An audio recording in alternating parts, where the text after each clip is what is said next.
అందరికీ నమస్కారం. నేను మీ వెంకట్ని.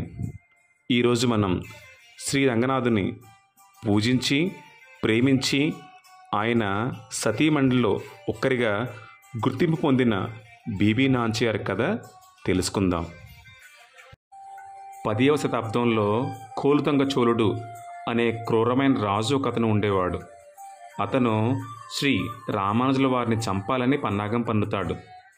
అది తెలిసిన రామానుజుల వారి శిష్యులు రాత్రికి రాత్రి స్వామివారిని శ్రీరంగం నుంచి తప్పించి కర్ణాటకలోని మేల్కోటికి తరలిస్తారు.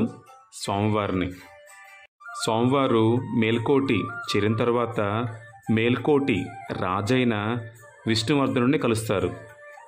మేల్కోటిలో ఉండే రోజుల్లో రామానుజుల వారికి శ్రీ మహావిష్ణువు కల్లో కనిపించి, పలానా చోట పొట్టలో నేను ఉన్నాను, వచ్చి నన్ను బయటికి తీసి నువ్వు మరలా నన్ను ప్రతిష్ఠింప చేయగలవా అని కోరతారు శ్రీ మహావిష్ణువు.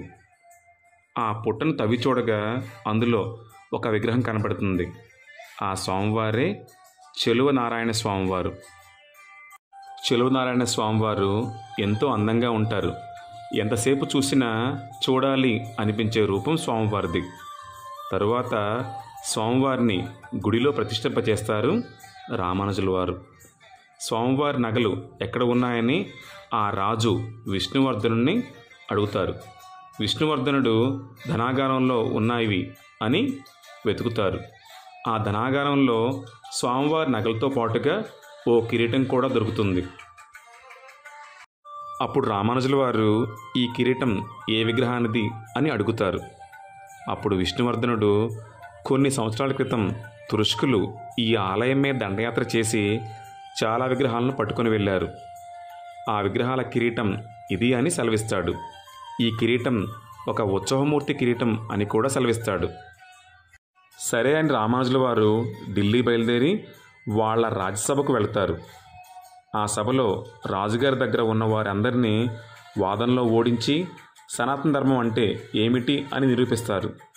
దాంతో ఆ రాజు స్వామివారికి నమస్కారం చేసి, మీకు ఉన్న జ్ఞానానికి నేను దాసుడును అంటూ వారి కాళ్ళ మీద పడి, మీకు ఏమి కోరిక కావాలో కోరుకోండి, నేను తీరుస్తాను అని వేడుకుంటాడు.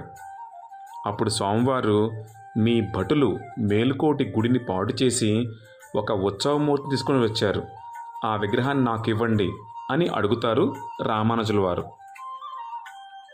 అప్పుడు ఆ తురుష్కరాజు, మేము భారతదేశం అంతా తిరిగి చాలా గుడులను పాడు చేసి ఎన్నో విగ్రహాలు తెచ్చాము, ఇవిగో ఆ గదిలో కుప్పలుగా పోసాము, మీరు వెతకటం కష్టం కదా, ఒక పని చేద్దాం, మీరు మహిమాన్వితమైన వ్యక్తి కదా, మీరు మీ స్వామిని పిలవండి, వస్తే పట్టుకుని వెళ్ళండి అంటాడు.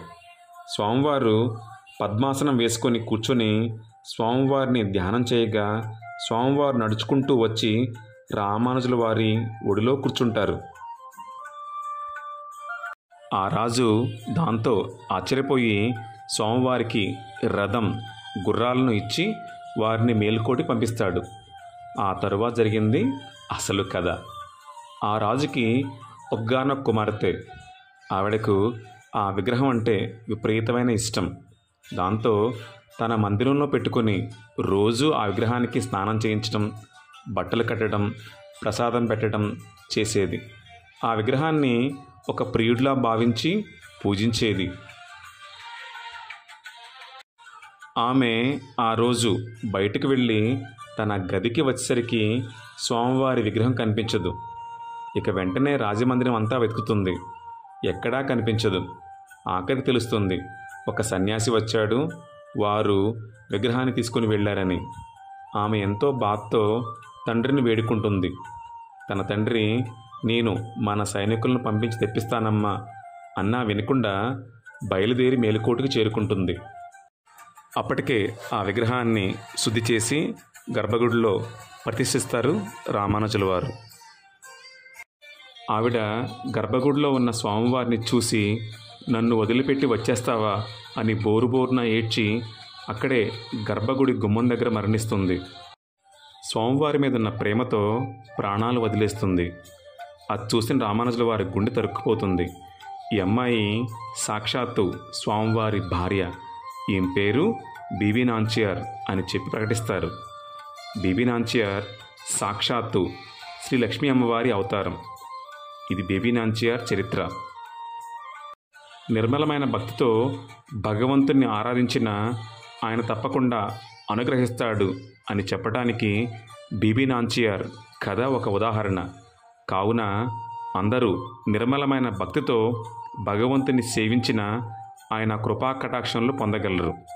సర్వేజన సుఖినో భవంతు.